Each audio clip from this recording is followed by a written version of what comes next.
জীবনের কোনো পরিস্থিতিতে যদি এই দৃশ্যটা আপনার সামনে আসে যে আপনি যাদের থেকে সাপোর্ট পাওয়ার আশা রাখার পরেও সাপোর্ট পাচ্ছেন না, আপনরাই দূরে সরে যাচ্ছে, মনে রাখবেন আপনার আল্লাহ আপনার উপর দয়া করা শুরু করেছেন। সুবহানাল্লাহ। ওই বিপদ থেকে আপনি যাদের সাপোর্ট নিয়ে উঠতে চাচ্ছেন, রব চাচ্ছেন আপনাকে কেউ না করুক সাপোর্ট, আপনার আল্লাহই স্বয়ং আপনাকে সাপোর্ট করতে চাচ্ছে বলেই মানুষকে দূরে সরাই দিচ্ছে। সুবহানাল্লাহ। জীবনে যদি কখনো দেখেন কাছের মানুষ দূরে সরে যাচ্ছে, বেঈমানি করছে, দুই নাম্বারই করছে, চোখ উল্টাই ফেলছে, আপনি বুঝে নেবেন আল্লাহ তাআলা আপনাকে দুনিয়ার আসল চিত্র দেখাচ্ছে। আপনি যেন বুঝতে পারেন আপনার আপন বলতে আল্লাহ ছাড়া, আপনার আপন বলতে আপনার নবী ছাড়া আসলে আর কেউ নাই, আসলে কেউ নাই, আসলে কেউ নাই। আপনার ভালোবাসার অধিকার পাওয়ার একমাত্র আল্লাহর আছে, স্রষ্টা হিসেবে নবীর আছে। আপনার উম্মত হিসেবে আপনি ভালোবাসবেন আপনার নবীকে, আপনি আল্লাহকে ভালোবাসবেন, আপনার নবীকে ভালোবাসবেন। এই বুঝটা দেওয়ার জন্য আল্লাহ অনেক সময় দুনিয়ার এই বাস্তবতা আমাদের সামনে এনে দেয়। অনেক ভাই বোন, ভাই ভাই এমনও আছে মানুষের কথার ফাঁদে পড়ে, ভুল বোঝাবুঝির কারণে কিংবা মেজাজ গরম থাকার কারণে দুই চারটা কথার শিকার হওয়ার কারণে হয়তো কোনো একটা সময় দূরত্ব হয়েছে, কিন্তু এখন একজন আরেকজনের সাথে মিলতে চায়, বসতে চায়। ওনাদের মাথায়ও চলে আসছে বাঁচবো আর কয়দিন, বুড়া তো হয়ে গেছে, কিন্তু ভাইকে এখনো বুকে জড়াতে পারলাম না, অনেক দিন হয়ে গেল। বড় ভাইয়ের মনেও সে তৃষ্ণা থাকে, ছোট ভাইয়ের মনেও সে আকাঙ্ক্ষা থাকে, কিন্তু অনেক দিনের দূরত্বতার কারণে, লজ্জাবোধের কারণে তারা মিলতে পারে না।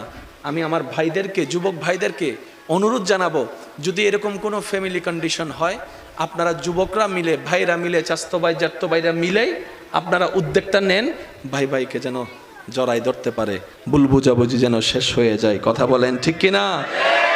বান্দা বান্দাকে মিলানোর কাজ করবে, আল্লাহ সেটা দেখে গুনাহ মাফ করে দিবে।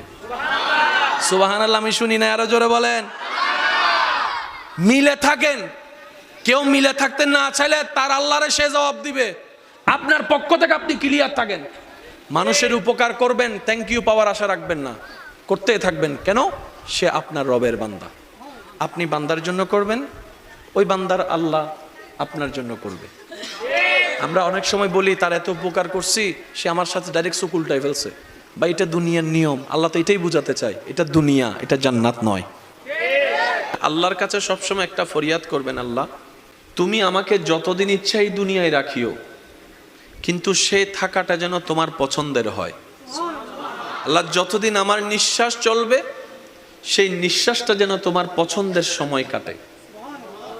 আল্লাহ আমাকে তুমি যতদিন রাখবা সুস্থভাবে রেখিও, অসুস্থ বানিয়ে কারো উপর যেন আমাকে বোঝা না হতে হয়।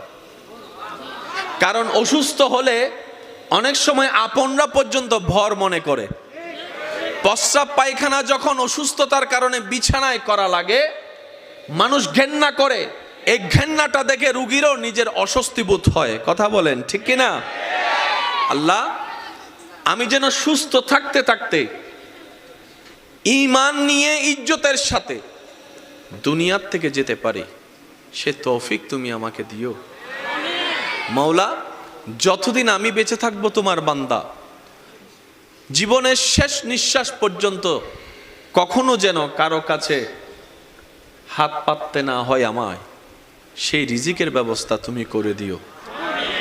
আল্লাহ গো, আমি যখন দুনিয়াতে থাকবো না, আমার সন্তানদের ব্রেইনে মনে তুমি এমন নূরের আলো দান করিও, তারা যেন মা বাবার জন্য অন্তত হাজার ব্যস্ততার ভিতরে একটু যেন দোয়ার হাতটা তোমার দরবারে তুলে এমন সন্তান ব্যবস্থা করে দিও।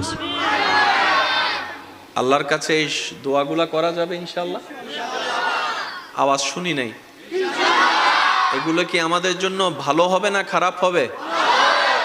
যত উত্তম দোয়া আছে, সবচাইতে উত্তম দোয়ার মধ্যে এগুলা অন্যতম উত্তম দোয়া। কি বলেন আপনারা? একমত আছেন তো? সবাই সবাই একমত আছেন তো? কারণ আমরা ইজ্জতের জীবন চাই, বেইজ্জতি হয়ে মরতে চাই না। কথা বলেন ঠিক কিনা? আমরা মানুষের উপকার করে মরতে চাই, কারো উপর বোঝা হয়ে, অপমানিত হয়ে মরতে চাই। আল্লাহ পাক আমাদের সবার উপর সে দয়া দান করুক, আমিন। ফাজকুরুনি আযকুরুকুম, ফাজকুরুনি আযকুরুকুম।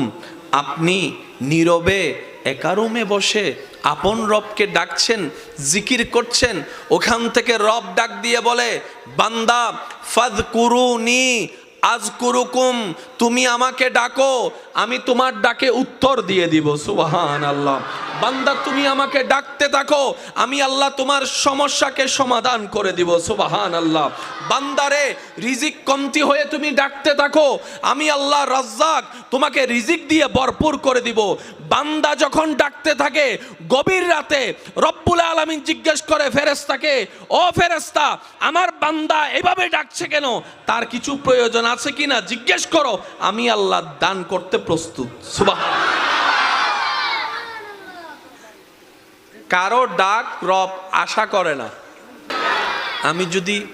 আমি আমার জায়গা থেকে যত সহজভাবে বলা যায় আমি চেষ্টা করছি, বাকিটা ওয়ামা তৌফিক ইল্লা বিল্লাহ, আল্লাহ যতটুকু দয়া করেন। কারণ সবার বলা বুঝ এক, বলেন না, সবার বলা বুঝা এক।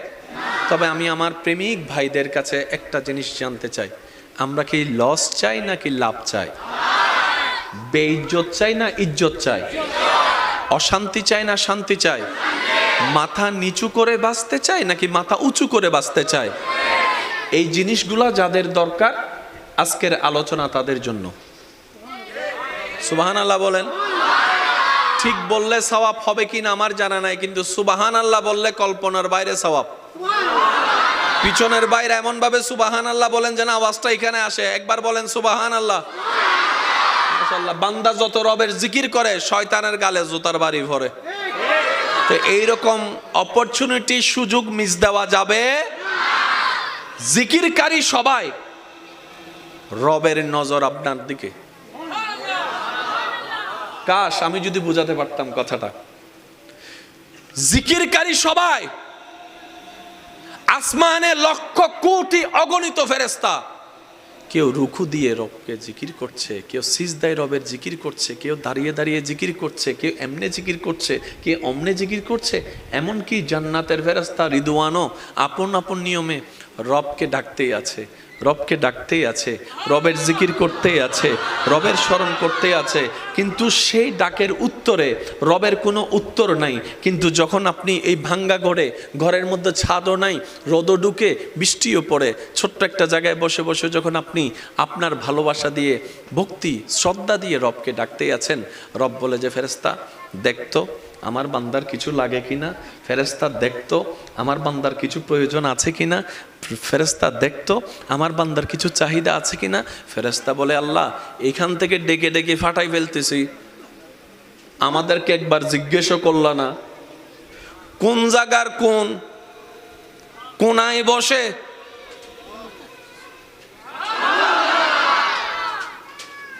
আশেকদের একটু মনের কানটা চাচ্ছি। পুরা সৃষ্টি জগতে পৃথিবী অনেক বড়, কিন্তু সূর্যের সামনে পৃথিবীকে রাখলে একটা ডিমের মতো। ওই বিশ্বজাহানের স্রষ্টা ফেরেশতাকে বলছে দেখতো আমার বান্দার কিছু লাগে কিনা।